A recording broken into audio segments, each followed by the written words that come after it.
Hello and welcome, friends, pirates, and cosplayers. I'm Shannon Makes, creative costumer by day, professional acrobat by night. And today I'm going to be going through how to draft a pattern of your own gentleman pirate dressing gown. I'll be designing this pattern based on the Red Birds of Paradise robe, sometimes called the breakup robe, and as we work our way through the pattern, I'll also point out some of the less obvious design elements of the robe for those of you who are really keen on making a screen-accurate version. And finally, I'll give some tips on effective use of your fabric so you don't find yourself short on yardage. Now, I'm not saying that I'm an expert costumer or pattern drafter, but I will say that I've already got one character-based robe under my belt, and it might just be my favorite project to date, so I'm feeling pretty confident about this endeavor. And my goal in this video is to help you pattern your very own Stede Bonnet banyan, regardless of your sewing level, experience, or tools. If, however, you're hoping to see me sew it up, then you'll have to stick around for the next video. To start out with, you'll need some basic materials.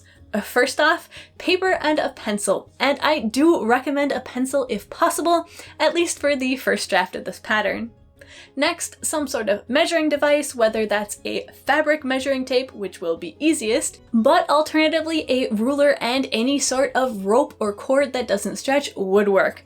I made the first draft of this pattern using a dog leash and a plastic elementary school ruler. Having one safety or sewing pin will come in handy, and likewise, if you have a friend or fellow freebooter that can help you take the measurements, it will make the process go faster and easier, but it's not strictly necessary. So the costume team have been incredibly open and forthcoming regarding the details of this robe.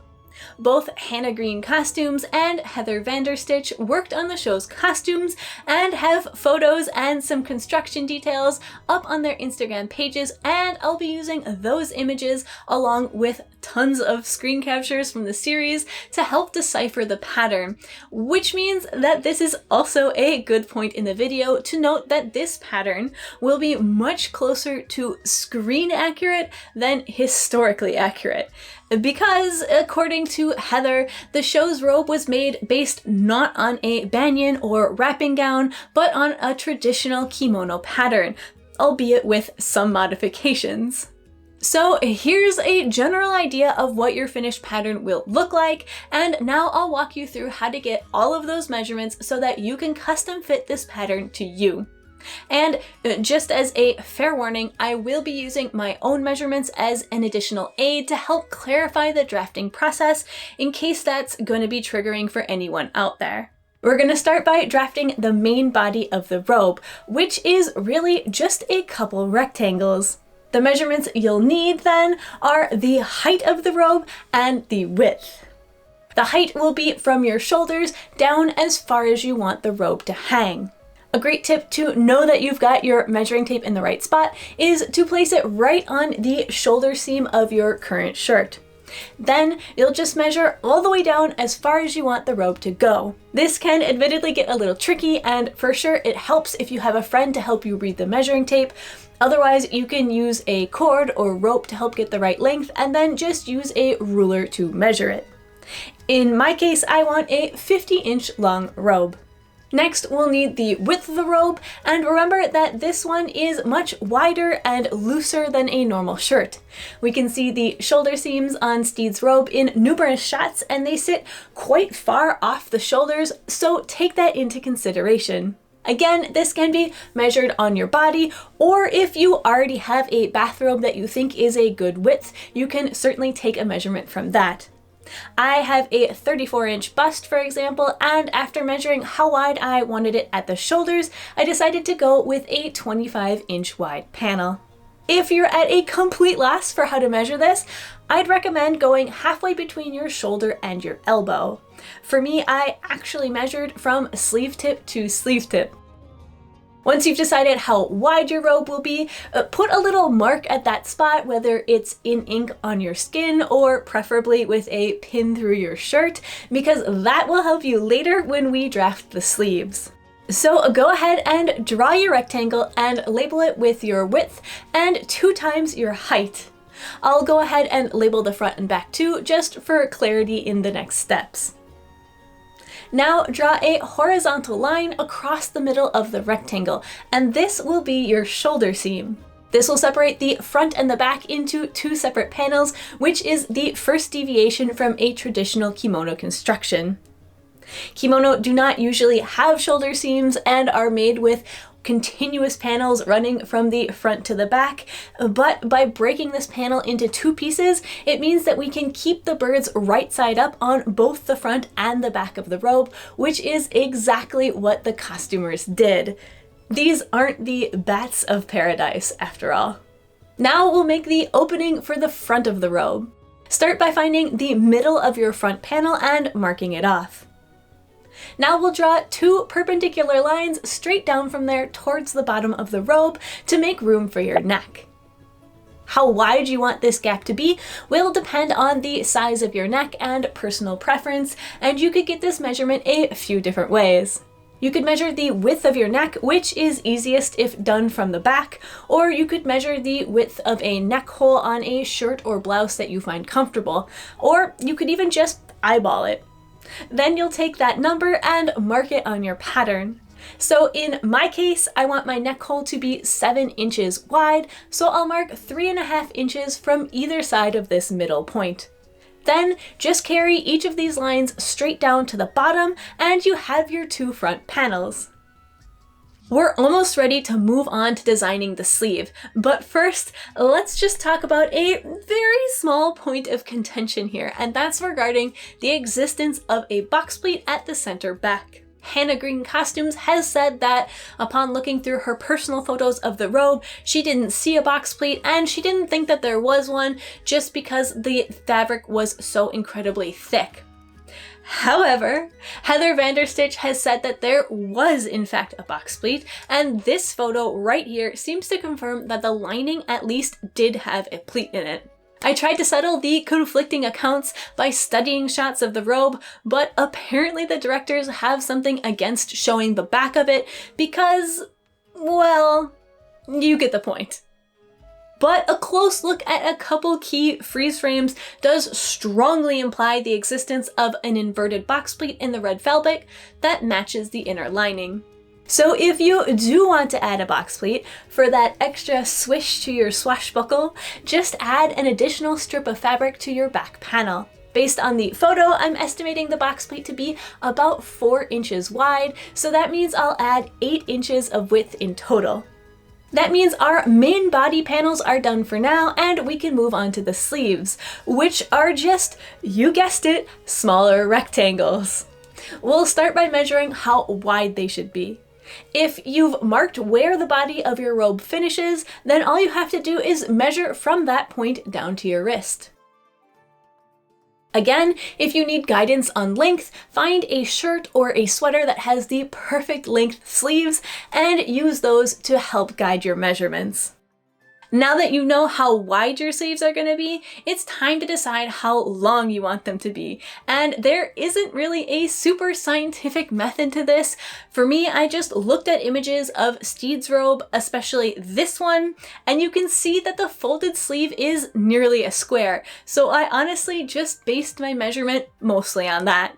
My width was 13.5 inches, so I went with a length of 16 inches, figuring that I can always trim it smaller later. Also, if you want to get really nerdy and use the ruler of the cutting mats to determine how long the show's sleeve was, it's approximately 17.5 to 18 inches long. Given that Rhys Darby is a bit larger than me and probably has slightly wider shoulders, that checks out. So once again, we'll draw a rectangle and label it with our width and length. But we have to remember that the sleeve needs to go around the arm, so we'll double the length measurement, making it look something like this. Now, here we have a choice.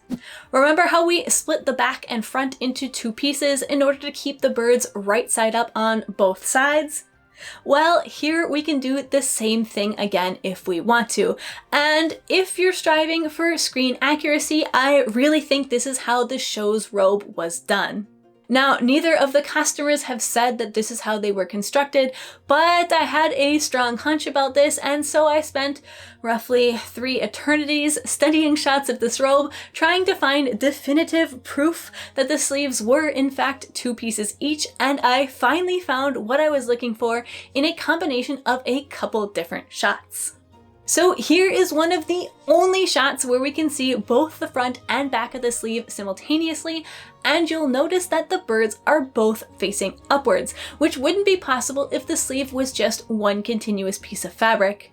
Next, I tried to find a shot of the seam itself, and while I didn't find exactly that because these sleeves are huge and have a ton of folds perfect for hiding small seams, I did spot this right here. And this specific sort of S-shaped patch of yellow is only possible if you cut the heads off of 2 birds and join them together at the necks like so. I think that's as close as we're gonna get to definitive proof, at least until we get more photos and videos of the costume.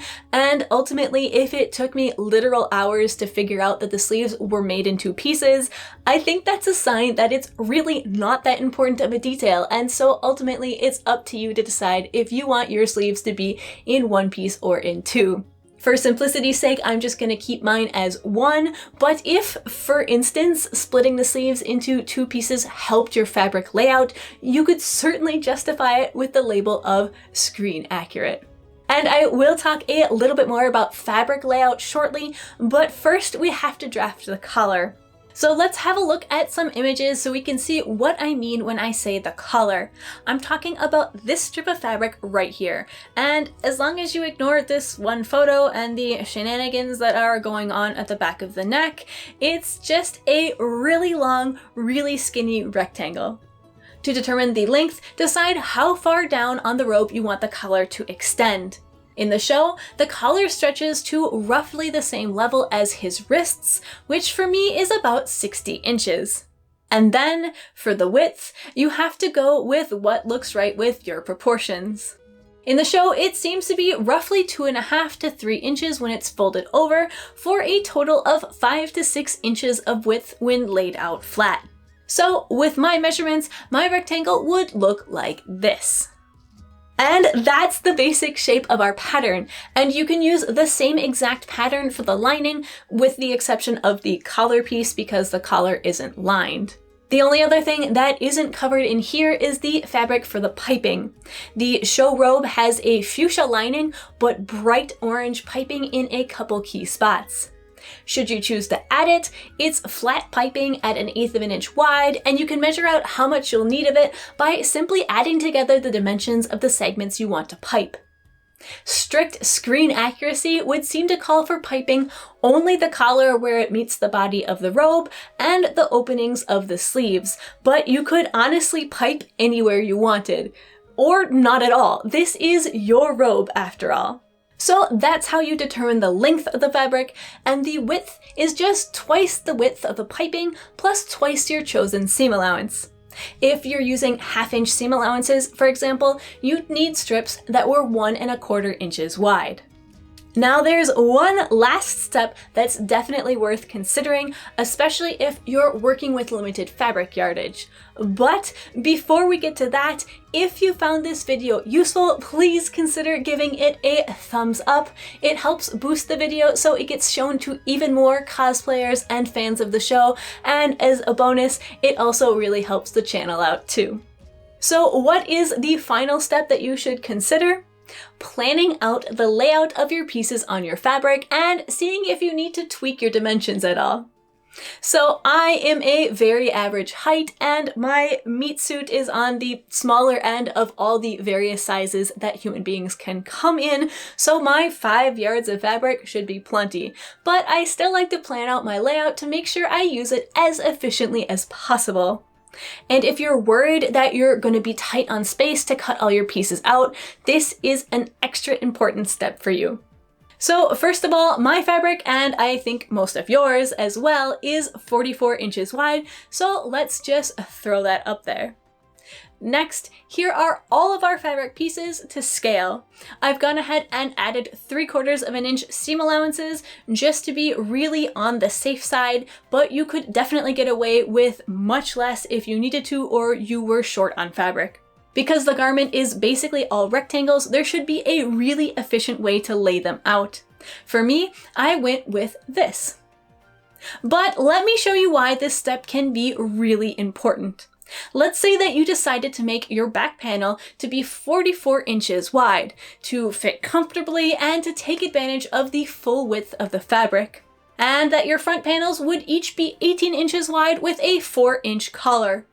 The problem is that even if you limit your seam allowances to 1/2 inch, your back panel and your collar wouldn't fit on one width of fabric. Now, obviously, depending on your body, it might be that those dimensions are final and that you can't shrink them at all and still have a robe that fits comfortably. But it might be that just tweaking those numbers slightly can still lead to a comfortable garment that can be made to fit within that yardage.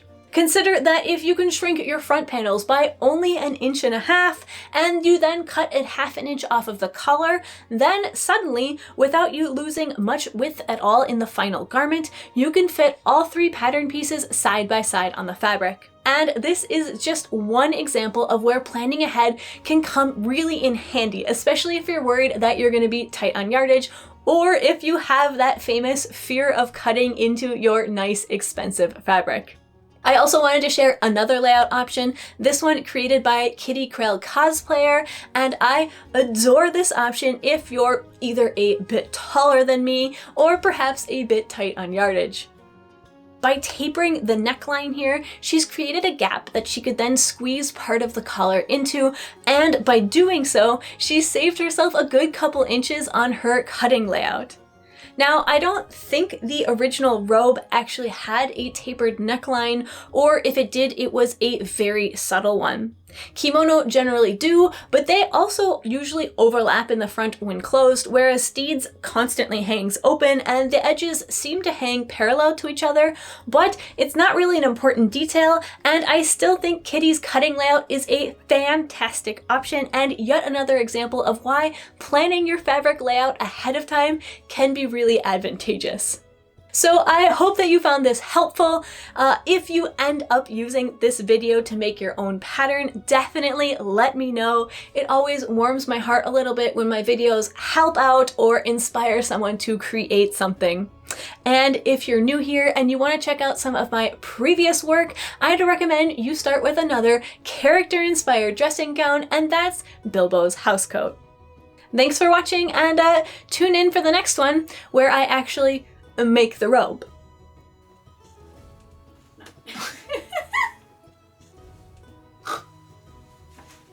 Good lord.